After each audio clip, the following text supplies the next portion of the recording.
President Donald Trump today vows to follow through with his promise to build a wall between the U.S. and Mexico.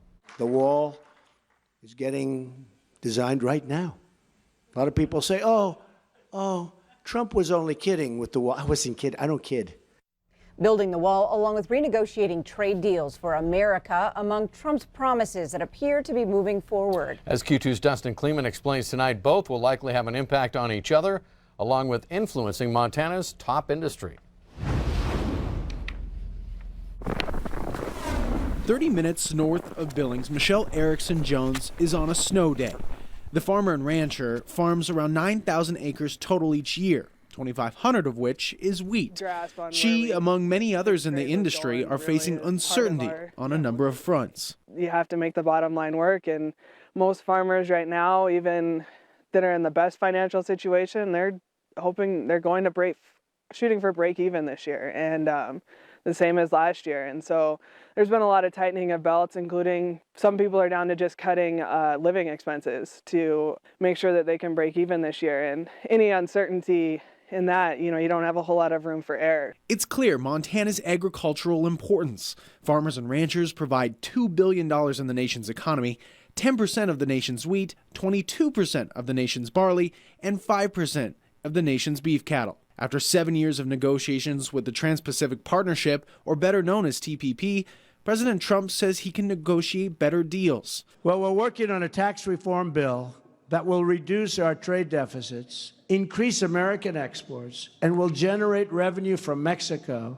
that will pay for the wall if we decide to go that route. The goal is to create bilateral agreements rather than the multilateral of multiple countries found in TPP. Experts say the sooner the negotiations begin, the better for the industry. And I think that can work, but the thing is it has to be done, and it has to be done rather quickly. The TPP was on the table. It had already been negotiated. We're hoping that the president follows through with what he said he was going to do and starts negotiating those bilateral agreements. We stood to gain quite a bit from TPP, at least for the Montana wheat farmers, especially from our exports into Japan. And we're hopeful that with the shift to bilaterals that we'll be able to still pick up some of those gains that we thought we were going to get in a timely fashion so that there's a little bit less uncertainty out here on the farm. Mexico is the #1 importer of U.S. barley and one of the top importers of U.S. wheat.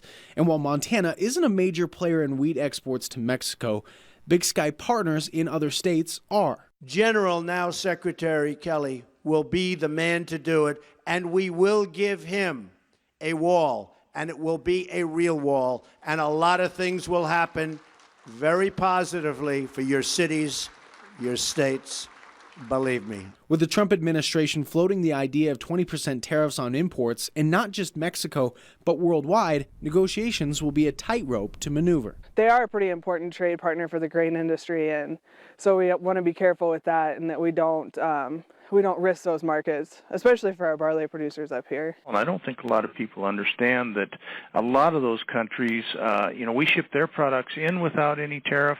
Ours goes into their country with a tariff. So, any agreements we make are usually better than what we have now. Meanwhile, prices haven't been good on most commodities in the ag industry, and exports forecast a similar situation in 2017. But uncertainty is a word Erickson-Jones meets with optimism. I think for now, I'm going to have to be optimistic, because farmers have to be optimistic, or we wouldn't be in this business. On special assignment, I'm Dustin Kleeman, MTN News.